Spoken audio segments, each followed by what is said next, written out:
Wassalamualaikum warahmatullahi ta'ala wabarakatuh. Kehidupan yang ada pada kita ini adalah satu kehidupan yang sementara. Satu hari akan datang dalam kehidupan kita di mana kita semua pasti akan dimandikan oleh orang. Hari ini kita boleh mandi sendiri. Kita boleh buat keputusan pukul berapa nak mandi, macam mana nak mandi, bila nak mandi, dekat mana nak mandi. Satu hari nanti orang yang akan tentukan bila kita akan dimandikan, di mana kita akan dimandikan, pukul berapa kita akan dimandikan, macam mana kita akan dimandikan. Orang yang akan buat keputusan untuk kita. Satu hari akan datang, tuan-tuan yang dimuliakan oleh Allah Subhanahu wa taala, di mana kita akan dikafankan oleh orang. Hari ini kita boleh buat keputusan pakaian bagaimana untuk kita balut jasad kita. Kualiti kain yang bagaimana, harga yang berapa, macam mana potongan untuk kita buat bagi membalut badan kita, menutup aurat kita. Kita boleh buat keputusan. Tetapi esok satu hari akan datang orang yang akan tentukan bagaimanakah jasad kita akan diperlakukan. Kain yang bagaimana, kualiti yang bagaimana, warna yang bagaimana, potongan yang bagaimana. Orang yang akan buat keputusan untuk kita. Hari ini kita boleh sembahyang sendiri. Satu hari akan datang dalam hidup kita semua, orang akan sembahyangkan kita. Hari ini kita sembahyang di belakang imam. Esok kita akan berada di hadapan imam untuk disembahyangkan. Hari ini kita boleh bergerak sendiri.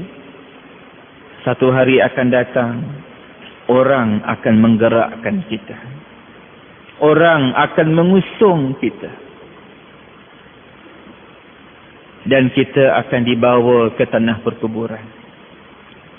Di sana sudah sedia sebuah lubang. Dan dalam lubang itu akan ada satu liang yang dipanggil liang lahat. Di situ kita akan diletakkan. Setelah ikatan-ikatan kain kafan kita dilonggarkan, satu papan akan diletak di atas kita. Tanah akan dikambus sedikit demi sedikit sehingga menutupi lubang tadi. Setiap daripada kita pasti akan berhadapan dengan situasi ini. Bila? Wallahu a'lam. Kita hanya tahu tarikh lahir kita, tetapi kita tidak tahu tarikh mati kita. Mungkin malam ini malam terakhir kita dapat berada dalam masjid ini. Mungkin minggu ini minggu terakhir kita dapat bersama-sama dengan kawan-kawan kita. Mungkin bulan ini bulan terakhir kita dapat hidup dengan ahli keluarga kita. Mungkin tahun ini tahun terakhir kita dapat bersama-sama dengan ahli masyarakat setempat kita. Atau mungkin juga kita akan hidup 30 tahun lagi, 40 tahun lagi. Yang jelas masanya akan tiba di mana kita akan menghadap Allah Subhanahu wa taala. Sesungguhnya kematian bukan full stop kepada kehidupan kita. Sesungguhnya kematian bukan noktah kepada kehidupan kita. Tetapi kematian adalah peralihan. Daripada hidup yang pendek ini kepada hidup yang kekal abadan, abadan, abadan. Daripada hidup yang sementara ini kepada hidup yang kekal untuk selama-lamanya. Mati bukan full stop kepada kehidupan, tetapi bermulanya satu kehidupan yang panjang. Dan apa yang akan berlaku kepada kita selepas kematian adalah berkadar terus dengan bagaimanakah bentuk kehidupan kita di atas muka bumi ini. Saudara-saudara, tuan-tuan yang dimuliakan oleh Allah Subhanahu wa taala. Kehidupan kita di atas dunia ini seperti satu orang yang dikejar oleh seekor harimau. Dia berlari begitu pantas daripada harimau itu. Kemudian dia nampak ada satu pokok. Pada pokok itu ada akar yang berjuntaian. Dia melompat sekuat hati, bergayut pada akar. Dia rasa selamat daripada harimau, kerana dia berada jauh di atas, memegang erat akar. Tetapi bila dia mendongak ke atas, di sana ada 2 ekor tikus. Tikus putih, tikus hitam, sedang menggigit akar tempat dia bergayut. Makin lama makin genting, makin lama makin hampir kepada putus. Dia melihat semula ke bawah. Rupanya bukan hanya ada harimau, tetapi ada lubang. Dan dalam lubang itu ada ular yang sedang mengeluarkan lidah memandang ke atas. Dia mendongak semula ke atas. Di sana ada sarang lebah. Dari sarang lebah itu jatuh setitik madu. Madu yang setitik itu kena pada bibirnya. Dia rasa manis. Kemanisan madu yang setitik itu menyebabkan dia lupa kepada harimau yang sedang menanti di bawah. Menyebabkan dia teralpa bahawa adanya tikus putih, tikus hitam yang sedang duk gigit akar tempat dia bergayut. Menyebabkan dia terlalai bahawa di bawah sana ada lubang dan ada ular yang sedang menanti. Ini merupakan analogi, kiasan, tamsilan tentang kehidupan kita di atas muka bumi ini. Harimau tadi ditamsilkan kepada malaikat maut. Dalam kitab Tambihul Ghafilin, di sana dirakamkan bahawa Rasulullah sallallahu alaihi wasallam memperingatkan kita bahawa tidak kurang 1 hari 1 malam malaikat maut datang menzarahi kita 70 kali, tuan-tuan. Malaikat maut setiap hari datang menzarahi kita sebanyak 70 kali 1 hari 1 malam. Dia tengok kita, dia pandang kita, dia lihat kita. Apakah sudah sampai masanya untuk insan ini dikembalikan kepada Allah? Apakah sudah sampai masanya insan ini dipisahkan antara jasad dengan rohnya? Atau insan ini masih lagi diberi peluang untuk teruskan kehidupan? Akar tadi ditamsilkan kepada umur. Tikus putih hari siang, tikus hitam hari malam. Malam dan siang menggigit umur kita. Malam dan siang menghakis umur kita. Malam dan siang bukan menambahkan umur kita. Kita tertipu dengan malam dan siang. Kita melihat dengan adanya malam dan siang, kita rasa umur kita bertambah. Kerana dengan ada malam dan siang, hari bertukar menjadi minggu, minggu berubah menjadi bulan, bulan berubah menjadi tahun. Maka kita rasa umur kita makin lama makin bertambah. Sedangkan umur kita tidak bertambah. Malam dan siang bukan menambahkan umur. Malam dan siang mengurangkan umur. Setiap daripada kita Allah telah tetapkan ajal. Apa makna ajal? Ajal maknanya tempoh berapa lama kita hidup. Kalau Allah Subhanahu wa taala menetapkan ajal saya 50 tahun. Tahun ini umur saya 46 tahun. Maknanya saya hanya ada masa 4 tahun saja lagi. Tahun depan bukan tambah setahun. Tahun depan kena tolak setahun. Tahun depan lagi kena tolak lagi setahun. Tahun depan lagi kena tolak lagi setahun. Itulah hakikat umur kita. Umur kita bukan makin lama makin bertambah.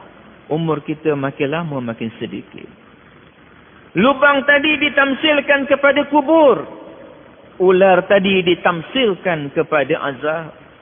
Setiap saat jarum jam yang bergerak. Tak. Tak. Tak. Hakikatnya mendekatkan kita kepada kubur. We are closer and closer to the grave.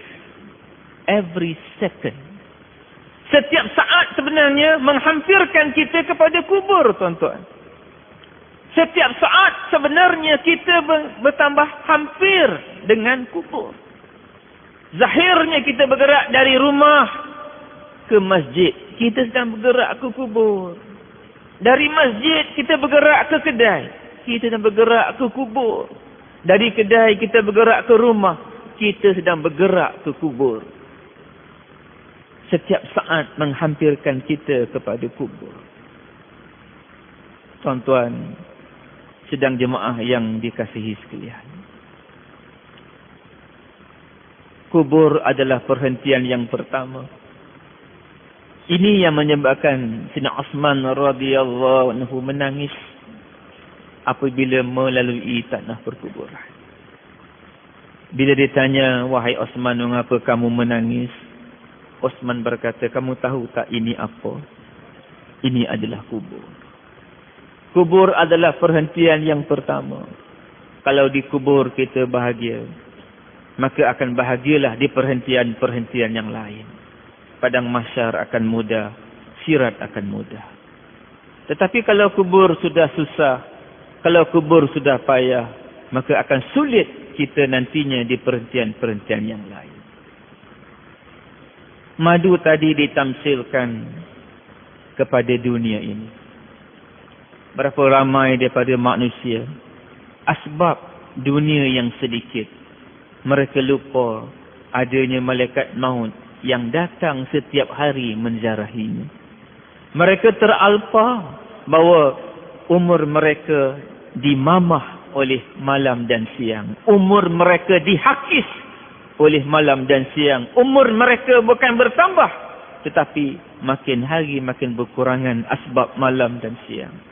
Berapa ramai manusia asbab dunia yang menipu ini, mereka teralpa bahawa setiap saat mereka bertambah hampir kepada kubur. Allah ingatkan kita, wa ma hayatad dunya illa mata'ul ghurur. Sesungguhnya kehidupan dunia ini adalah kehidupan yang gurur, kehidupan yang penuh dengan tipu daya. Apabila kita cakap begini, bukan maknanya kita nak buang dunia, tetapi kita nak faham apakah hakikat dunia. Kehidupan kita seperti kapal dengan air. Kapal tak boleh berlayar kalau tidak ada air. Tetapi air tidak boleh masuk dalam kapal. Kalau air masuk dalam kapal, kapal akan tenggelam. Kapal akan gunakan air sebatas alat untuk mencapai matlamat. Apakah matlamat sebuah kapal? Matlamat sebuah kapal adalah pelabuhan. Matlamat sebuah kapal adalah pantai. Sama, ibaratnya kita adalah kapal. Dunia ini adalah air. Kapal perlu kepada air, kita perlu kepada dunia. Tetapi sebatas necessity of our life, sebatas alat untuk hidup, sebatas keperluan hidup, bukan tujuan hidup. Tujuan hidup, matlamat hidup, bagaimana kita boleh sampai ke pantai akhirat dengan selamat. Bagaimana kita boleh sampai ke pelabuhan syurga dengan selamat. Walaupun dunia penting, walaupun air penting, air tak boleh masuk dalam kapal. Walaupun dunia penting, dunia tak boleh masuk dalam hati kita. Tuan-tuan dan puan-puan, saudara, sahabat-sahabat, rakan-rakan seperjuangan sekalian. Inilah asas yang perlu kita jadikan sebagai paksi di dalam kita membicarakan Maulidur Rasul. Hari ini kita lihat Hari Besar Islam telah menjadi satu trend di mana-mana disambut. Bila datang bulan Muharram, maka orang akan bercakap tentang hijrah. Bila datang Rabiul Awal, orang akan bercakap tentang Maulidur Rasul. Nanti bulan Rejab akan sibuk membicarakan Isra' dan Mi'raj. Apakah tujuan kita mengadakan peringatan Hari Besar Islam? Dalam konteks kita pada malam ini, kita memperingati hari besar lahirnya Nabi kita, Muhammad sallallahu alaihi wasallam. Kalau kita sekadar mengadakan program for the sake of program, maka kita akan rugi, tuan-tuan dan saudara-saudara sekalian. Sebenarnya peringatan Hari Besar Islam dalam konteks kita pada malam ini memperingati lahirnya Nabi kita, ianya bukan matlamat. Program ini bukan matlamat. Program ceramah yang diadakan ini bukan matlamat. Tetapi dia adalah alat. Alat untuk mencapai matlamat. Apakah matlamat kita sebenarnya? Dengan kita memperingati hari besar lahirnya Nabi kita Muhammad sallallahu alaihi wasallam, mudah-mudahan kita mendapat kekuatan untuk kita mempertingkatkan iman kita. Untuk kita memperkasakan amal kita. Untuk kita memperkemaskan persiapan kita. Untuk kembali kepada Allah Subhanahu wa ta'ala. Tuan-tuan, saudara, sahabat-sahabat yang saya kasih sekalian. Atas maksud itulah, kita perlu betulkan niat kita. Mengapa kita berada di dalam majlis ini pada malam ini? Ianya bukan hanya semata-mata untuk kita mendengar ceramah. Tetapi yang lebih penting adalah bagaimana dengan apa yang kita bincang ini mampu menjadi katalis, mampu menjadi pemangkin untuk menggerak kita, mempertingkatkan persiapan kita untuk kembali kepada Allah Subhanahu wa ta'ala. InsyaAllah, tuan-tuan, kalau itu niat kita, kalau itu matlamat kita, maka ada beberapa perkara yang perlu kita lihat. Pertama sekali, kita perlu kenal dengan lebih dekat siapakah Muhammad ini. Insan yang hari jadinya disambut, diingati, dikenang. Sampai bila, tuan-tuan? Insya-Allah selagi ada dunia ini sampai kiamat, hari lahirnya Nabi kita akan diingati. Hari ini ramai orang hari lahirnya diingati, tetapi semasa dia hidup sahaja. Bila dia mati, maka ianya tinggal dalam kenangan, tinggal dalam sejarah. Tetapi Rasulullah SAW, walaupun baginda telah wafat, tetapi hari lahirnya diingati. So, siapakah insan ini? Siapakah insan hebat ini? Yang hari jadinya disambut di seluruh dunia sampai kiamat. Ini kita kena faham dulu, tuan-tuan, sahabat-sahabat sekalian. Untuk kita faham ini, kita perlu lihat kepada Al-Quran. Kerana tanpa kita memahami hakikat siapakah Muhammad ini, sukar untuk kita jadikan program malam ini sebagai alat untuk mempertingkatkan persiapan kita untuk kembali kepada Allah. Dalam Quran Allah tegaskan, A'udzubillahi minasyaitonirrajim. Wa ma kana Muhammadun aba ahadin min rijalikum walakin Rasulullah wa khataman nabiyyin. Wa ma kana Muhammadun aba ahadin min rijalikum. Muhammad itu bukan ayah kepada kamu. Muhammad itu bukan bapa kepada kamu. Walakin Rasulullah. Muhammad itu adalah Rasul Allah. Wa khataman nabiyyin. Dan Muhammad itu adalah penutup kepada nabi-nabi. Daripada ayat ini ada 3 perkataan yang kita kena faham. Pertama Rasul, kedua Nabi, ketiga Khataman Nabiyyin. Kita berangkat kepada Rasul dan Nabi. Apa makna Rasul? Apa makna Nabi? Apa perbezaan antara Rasul dan Nabi? Ini asas yang perlu kita fahami. Perbezaan antara Nabi dengan Rasul seperti bumi dengan langit. Satu orang Nabi adalah satu orang laki-laki yang padanya diberi wahyu oleh Allah. Tetapi wahyu itu hanya untuk dirinya saja. Satu orang Nabi, dia tidak diberi authority oleh Allah. Dia tidak diberi wewenang oleh Allah.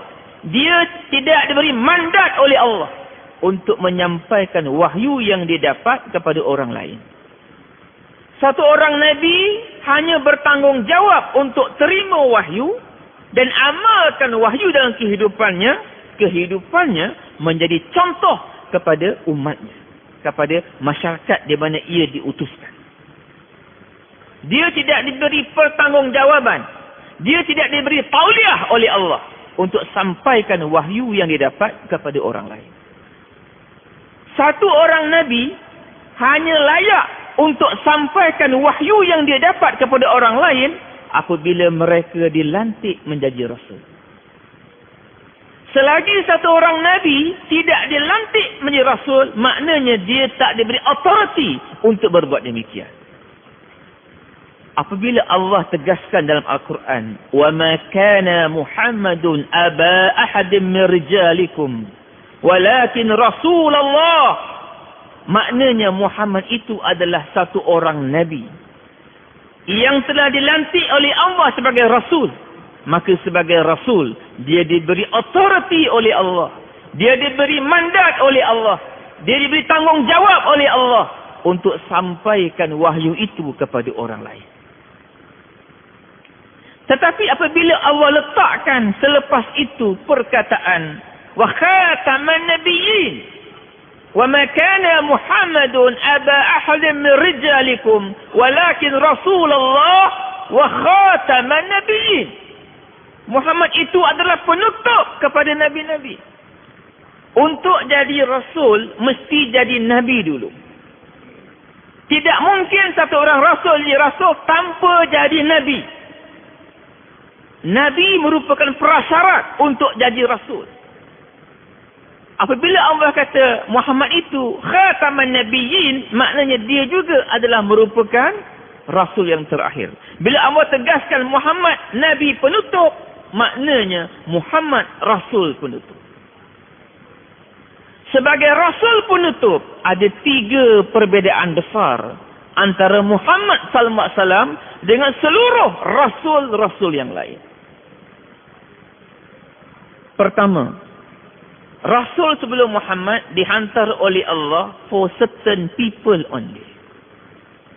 Ada Rasul dihantar oleh Allah untuk kaum Sabak. Maka dia punya fokus untuk kaum Sabak saja. Dia tak diberi mandat untuk melihat kaum lain, bangsa lain. Ada Rasul dihantar untuk kaum Ad, maka dia punya fokus untuk orang-orang dari kalangan kaum Ad saja. Dia tidak diberi pertanggungjawaban untuk melihat kaum lain, bangsa lain. Muhammad khataman nabiyyin. Walaupun dia orang Quraisy, dia bukan dihantar untuk orang Quraisy sahaja. Muhammad walaupun dia orang Arab, dia bukan dihantar untuk orang Arab sahaja. Muhammad khataman nabiyyin, dia dihantar oleh Allah for all human beings, for all mankind, untuk seluruh umat manusia. Kedua, Muhammad berbeza dengan Rasul sebelumnya dari segi Rasul sebelumnya dihantar for certain place only. Untuk tempat-tempat tertentu saja. Ada Rasul dihantar ke Mesir. Nabi Musa dihantar ke Mesir. Maka dia punya fokus hanya untuk Mesir saja.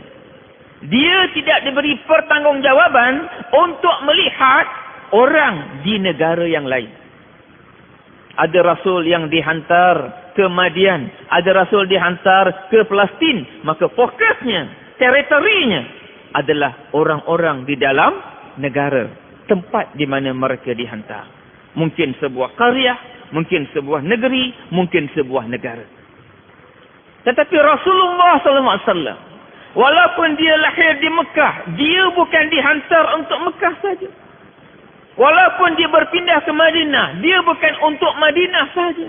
Walaupun dia berada di Jazirah Arab, dia bukan untuk semenanjung tanah Arab saja.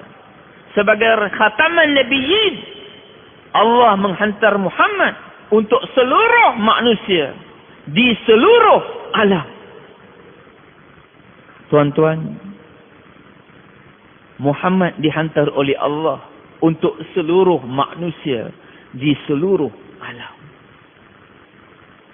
Wa ma arsalnaka illa rahmatan lil alamin. Apa makna alam, tuan-tuan? Alam bukan bumi saja. Kalaulah ditakdirkan di Pluto ada manusia, kalau ditakdirkan di Zuhal ada manusia, kalau ditakdirkan di bulan ada manusia, maka mereka juga dalam pertanggungjawaban Muhammad sallallahu alaihi wasallam. Muhammad dihantar untuk seluruh alam. Tuan-tuan, yang ketiga dari segi masa. Rasul sebelum Muhammad dihantar oleh Allah for certain period only. Berkadar terus dengan hayat mereka. Apabila mereka wafat, maka mereka bawa bersama-sama kerja nubuah. Nabi Nuh 1000 tahun hayatnya. Ada kata 950 tahun hayatnya. Maka semasa baginda dilantik sebagai rasul, maka bergeraklah kerja nubuah, dilaksanakan oleh baginda. Tetapi bila baginda wafat, baginda bawa bersama-sama kerja nubuah. Umat yang ditinggalkan makin lama makin jauh daripada Allah, makin lama makin jauh daripada ajaran nabinya. Maka Allah akan hantar nabi yang lain. Bila rasul yang lain ini datang, maka bermulalah kerja nubuah. Sampai bila? Sampai dia wafat. Bila dia wafat, terhentilah kerja nubuah. Tetapi Muhammad sallallahu alaihi wasallam, walaupun umurnya 63 tahun, tetapi apabila baginda wafat, pintu kerja nubuah tidak tertutup. Tetapi pintu kerja nubuah terbuka luas sampai kiamat. Muhammad khataman nabiyyin dihantar oleh Allah untuk seluruh manusia di seluruh alam sampai kiamat, tuan-tuan. Ini yang perlu sama-sama kita fahami. Ini perlu sama-sama kita insafi. Bagaimanakah Nabi kita Muhammad sallallahu alaihi wasallam yang umurnya hanya 63 tahun. Daripada 63 kita kena tolak 40. 63 tolak 40, 23 tahun saja yang telah diinfakkan, yang telah digunakan oleh Nabi untuk melaksanakan tugas yang besar ini. 10 tahun di Mekah, 13 tahun di Mekah, 10 tahun di Madinah. Kemudian baginda wafat. Sebab itu, tuan-tuan, saudara-saudari yang saya muliakan, di sinilah peranan kita.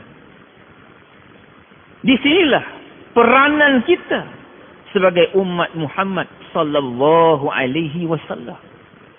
Sebab itu bila kita menyambut hari lahir Nabi SAW, ianya bukan hanya sekadar kita berselawat.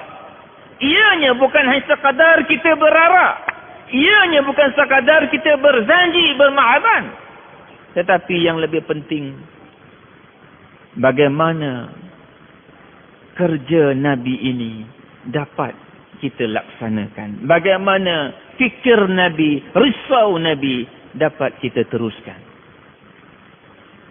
Hari ini kita lihat, umat Islam telah confused. Umat Islam telah keliru.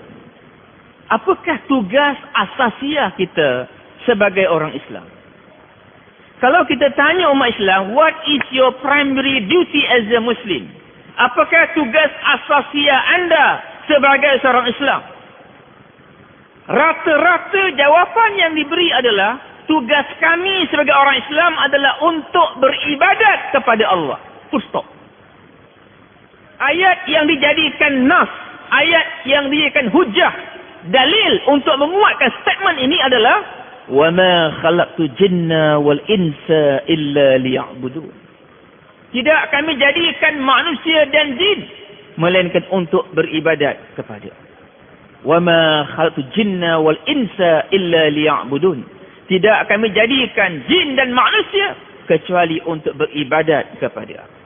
Ayat ini dijadikan dalil sebagai hujah untuk menguatkan bahawa kita sebagai orang Islam, tugas kita beribadat kepada Allah. Ini merupakan satu kekeliruan yang besar yang perlu diperbetulkan semula oleh kita semua. Allah kata, وَمَا خَلَقْتُ الْجِنَّ وَالْإِنسَ. Tidak aku jadikan jin dan manusia. Allah tak kata, وَمَا خَلَقْتُ الْجِنَّ وَالْمُسْلِمِ. Tidak aku jadikan jin dan orang Islam. Maknanya, tanggungjawab untuk beribadah kepada Allah, Allah amkan kepada seluruh manusia. Siapa manusia? Manusia bukan kita saja. Siapa manusia? Manusia bukan orang Arab saja. Manusia bukan orang Melayu saja. Orang yang tinggal di kutub, yang kita panggil orang Eskimo, mereka juga manusia. Mereka yang tinggal di Amerika, mereka juga manusia. Mereka yang tinggal di China, mereka juga manusia. Mereka yang tinggal dalam hutan, yang kita panggil orang asli, pun manusia. Allah jadikan manusia untuk beribadat kepada Allah. Cuma antara Allah dengan manusia, di tengah-tengah dulu ada Rasul. Antara Allah dengan manusia, tengah-tengah dulu ada Rasul. Rasul bergerak kepada manusia. Rasul beritahu manusia, oh manusia, tugas kamu adalah untuk beribadat kepada Allah. Kita lihat dalam surah Nuh, bagaimana Allah rakamkan gerak kerja Nabi Nuh. Qala rabbi inni da'autu qaumi laila wan nahar. Qala telah berkata ia, yakni Nuh, rabbi, oh Tuhanku, inni sesungguhnya aku, da'autu, aku telah menyeru qaumi, kaum aku, laila wan nahar, day and night, siang dan malam, fikir, fokus mereka untuk selamatkan umatnya. Antara Allah dengan manusia, adanya orang yang diamanahkan untuk beritahu manusia day and night apakah peranan mereka di atas muka bumi ini. Tetapi sekarang antara Allah dengan manusia, tengah-tengah tak ada Rasul lagi.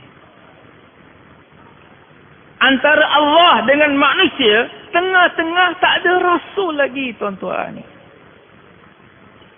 Apakah orang-orang seperti Obama, Presiden Amerika, tidak boleh protes Allah besok di akhirat? Oh Allah, di manakah keadilanmu? Semasa Fir'aun menjadi raja, kamu hantar Musa kepadanya. Sewaktu Namrud jadi raja, kamu hantar Ibrahim kepadanya. Sewaktu aku menjadi Presiden of America, mengapa tidak ada Rasul yang kau hantarkan kepada aku? Tuan-tuan, saudara, sahabat-sahabat, rakan-rakan seperjuangan sekalian, Allah telah isytiharkan dalam Al-Quran, kuntum khaira ummah. Kuntum di situ kembalinya kepada seluruh umat Muhammad ini. Seluruh umat Islam. Allah telah isytiharkan, you are the best ummah. Kamu adalah umat yang terbaik. Mengapa? Ukhrijat linnas. Kita dizahirkan, kita dikeluarkan untuk manusia. So sebagai seorang Islam, we are not born in this world. Sebagai seorang Islam, we are sent by Allah into this world. Kita bukan dilahirkan, tetapi kita dihantar oleh Allah sebagai seorang Islam. Untuk apa? Untuk menjadi umat yang terbaik. Bagaimana untuk jadi umat yang terbaik? Tak lain, tak bukan, tuan-tuan. Kuntum khaira ummah ukhrijat linnas ta'muruna bil ma'ruf wa tanhauna 'anil munkar wa tu'minuna billah. Hari ini kita lihat umat Islam telah keliru. Kita merasakan kita terbaik sebab ibadat kita. Kalau ibadat, umat yang terdahulu lebih hebat daripada kita. Kerana umur mereka yang panjang-panjang. Ibadat mereka yang lebih banyak daripada kita. Esok di akhirat, Allah Subhanahu Wa Taala akan takhirkan seluruh umat-umat terdahulu untuk masuk syurga selagi umat ini tidak masuk syurga. Umat ini akan masuk syurga dahulu, kemudian diikuti oleh umat-umat yang sebelumnya. Tuan-tuan, ini masalah syurga.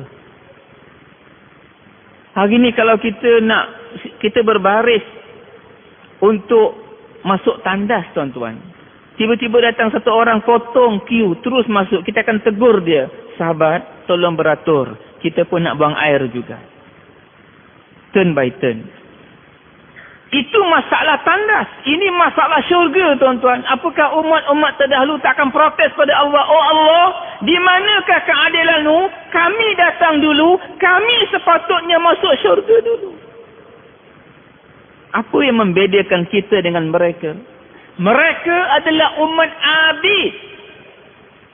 Tanggungjawab mereka hanyalah menerima apa yang disampaikan oleh Rasul mereka untuk diamalkan.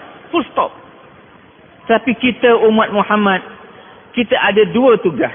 Pertama, kita kena terima. Kita kena amalkan. Dan yang kedua, kita kena sampaikan. Tuan-tuan, Al-Quran untuk siapa? Hari ini ramai orang Islam merasakan Quran itu adalah untuk orang Islam saja. Sedangkan Allah isytiharkan dalam Quran, Syahrul Ramadan allazi unzila fihi al-Quran hudan linnas. Sesungguhnya dalam bulan Ramadan kami telah turunkan Quran. Quran ini adalah guidance, petunjuk untuk siapa? Hudan linnas. Antara Quran dengan manusia, dulu ada Muhammad. Muhammad beritahu manusia, oh manusia, Quran adalah untukmu. Sekarang antara Quran dengan manusia, tengah-tengah tak ada lagi Muhammad sallallahu alaihi wasallam. Yang ada adalah kita sebagai umatnya. Maka kita berperanan sebagai khaira ummah ukhrijat linnas untuk beritahu manusia, oh manusia, Quran ini milikmu. Quran ini petunjuk untukmu. Islam diyunnas. Islam agama untuk manusia. Allah Rabbun Nas. Allah Rabb bagi manusia. Nabi dah tak ada. Rasul dah tak ada, tuan-tuan. Di hadapan kita berbondong-bondong manusia mati tanpa iman. Di hadapan kita berbondong-bondong manusia mati tanpa Islam. Apakah kita akan selamat besok di akhirat? Untuk kita mudah faham perkara ini, tuan-tuan. Tamsilan yang boleh kita lihat adalah ibaratnya seperti satu orang. Satu orang kaya, dia ada satu orang tukang kebun. Dia beri tukang kebun ini 5 tanggungjawab. Pertama, tukang kebun ini kena jaga rumahnya. Kedua, tukang kebun ini kena jaga binatang ternakannya. Ketiga, tukang kebun ini kena jaga tamannya. Keempat, tukang kebun ini kena jaga kenderaannya. Kelima, tukang kebun ini kena jaga pintu besar rumah. Setiap hari tukang kebun ini buat kerjanya dengan baik. Satu hari, si kaya dengan isteri keluar bersia-sia, jauh sedikit daripada rumah. Dalam rumah ada anak yang umurnya mungkin dalam 6 tahun atau 7 tahun. Masa itu sedang tidur, kemudian bangun dan bermain dalam rumah, kemudian pergi ke halaman dan masuk ke taman. Di taman, tukang kebun sedang bekerja. Anak ini bermain dan dia berlari makin lama makin dekat dengan satu lubang dalam taman itu. Dalam taman itu ada lubang dan dalam lubang itu penuh dengan air. Anak ini berlari makin lama makin dekat dengan lubang itu. Tukang kebun nampak tapi dia tak buat apa-apa. Apabila akhirnya anak ini telah hampir dan akhirnya jatuh dalam lubang ini, pun masih lagi tukang kebun tak buat apa-apa. Sampailah akhirnya anak ini mati lemas dalam lubang itu. Bila si kaya balik, dia tengok anak tak ada dalam bilik. Dia pergi ke halaman, pergi ke taman, nampak tukang kebun. Dia tanya tukang kebun, kamu nampak anak saya? Nampak tuan. Mana anak saya? Tu dalam lubang. Dia pun pergi tengok anak dah mati. Dia panggil tukang kebun, kamu nampak anak saya bermain di sini? Nampak tuan. Mengapa kamu tak selamatkan dia? Tuan, itu bukan kerja saya. Tidak termasuk dalam senarai tugas saya. Tidak termasuk dalam job description saya. Tak termasuk dalam KPI saya. Itu bukan tanggungjawab saya. Kerja saya 5 je. Pertama, tuan suruh jaga rumah. Tuan suruh jaga halaman, jaga taman, binatang ternakan, jaga kenderaan. Saya buat. Every day, regularly, punctually. Tapi yang ini bukan kerja saya. Tak termasuk dalam senarai tugas. Agak-agak tukang kebun ni tuan-tuan. Agak-agak si kaya ni boleh terima tak alasan? Tentu tidak. Begitulah juga Allah Subhanahu Wa Taala. Allah akan tanya kita besok di akhirat. Wahai umat Muhammad, apa yang telah kamu lakukan di hadapan kamu? Kamu lihat berbondong-bondong manusia mati tanpa iman. Berbondong-bondong manusia mati tanpa Islam. Bolehkah kita kata, oh Allah, itu bukan kerja saya. Kerja saya 5 je. Pertama, mengucap 2 kalimah syahadah. Kedua, sembahyang. Zuhur, asar, maghrib, isyak, subuh. Ketiga, zakat. Keempat, puasa. Kelima, haji. Ini 5 kerja saya. Yang itu bukan kerja saya. Agak-agak Allah boleh terima tak jawapan kita? Tuan-tuan. Sebab itu marilah sama-sama kita di dalam kegairahan kita menyambut hari besar lahir Nabi kita Muhammad sallallahu alaihi wasallam. Marilah sama-sama kita lihat bahawa dalam rangka untuk mempersiapkan diri kita untuk kembali kepada Allah, kita perlu lihat kita ada 2 tugas. Kita ada 2 perkara yang perlu kita fokus. Pertama, kita sebagai manusia. Sebagai manusia, of course, we have to worship Allah. Sebagai manusia, kita kena beribadat kepada Allah. Tetapi, sebagai umat Muhammad, kita perlu sambung fikir baginda. Kita perlu sambung kerja baginda. Kita perlu sambung risalah baginda. Sesuai dengan firman Allah.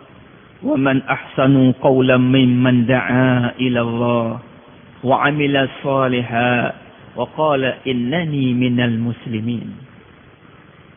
Untuk boleh kita isytihar pada dunia, innani minal muslimin, sesungguhnya aku ni orang Islam. Ada 2 perkara yang kita kena fulfill. Ada 2 perkara yang kita kena sempurnakan. Pertama, وَمَنْ أَحْسَنُ قَوْلًا مِّمَّنْ دَعَا إِلَى اللَّهِ. Ini adalah peranan kita sebagai umat Muhammad sallallahu alaihi wasallam. Sebagai umat Muhammad, kita kena sambung gerak kerja Nabi, iaitu ad'u ila Allah, to call people toward Allah. Dan yang kedua, wa amila salihah. Ini adalah untuk kita mainkan peranan kita sebagai manusia. Sebagai manusia, kita kena worship Allah. Sebagai manusia, kita kena beribadat kepada Allah. Sebagai manusia, kita kena beramal dengan amal yang saleh. Gabungan kedua-dua ini baru layak untuk kita isytiharkan diri kita. Innani minal muslimin. Hari ini, umat Islam hanya fokus kepada amilah salihah. Beramal dengan amal saleh. Dan tidak melihat kerja nubuah itu sebagai tanggungjawab mereka. Di sinilah punca mengapa Allah Subhanahu wa taala datangkan satu demi satu tempias kemurkaan Allah Subhanahu wa taala. Tidak ada shortcut untuk kita betulkan keadaan umat hari ini. Apa yang kita lihat sungguh menyedihkan hati kita. Saudara-saudara kita di Palestin, di Afghanistan, di Aceh. Sesungguhnya itu bukan masalah Aceh, itu bukan masalah Palestin, itu bukan masalah Afghanistan. Itu masalah kita. Mengapa Allah turunkan satu demi satu tempias kemukaan Allah? Kerana kita sudah tidak melaksanakan tanggungjawab kita. Kerana Allah Subhanahu wa taala telah menetapkan bahawa Qul in kuntum tuhibbunallah fattabi'un yuhibbukumullah yaghfir lakum dzunubakum wallahu ghafurur rahim. Allah telah tetapkan. Qul, katakanlah wahai Muhammad ke seluruh umatmu, in kuntum tuhibbunallah, kalau kamu semua nak disayang oleh Allah, kalau kamu semua nak dikasih oleh Allah, kalau kamu semua nak dicintai oleh Allah, fattabi'uni, kamu kena ikut aku. Bila kita ikut Nabi kita, apa yang akan berlaku? Yuhibbukumullah, Allah akan sayang kamu, Allah akan kasih kamu, Allah akan cinta pada kamu. Yaghfir lakum dzunubakum, Allah akan ampun seluruh dosa-dosa kamu. Wallahu ghafurur rahim.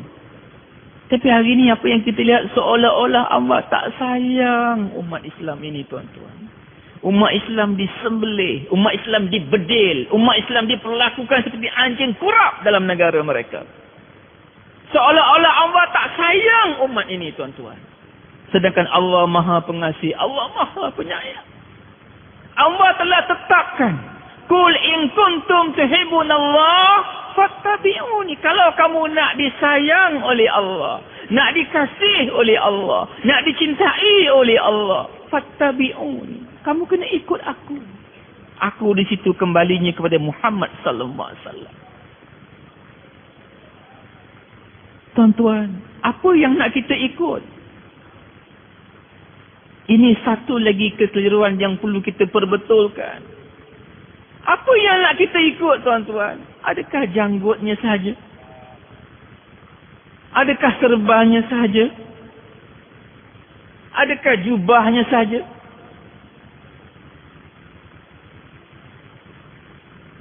Allah telah tegaskan, Qul hazihi sabili ad'u ila Allah ala basiratin ana wa manittaba'ani.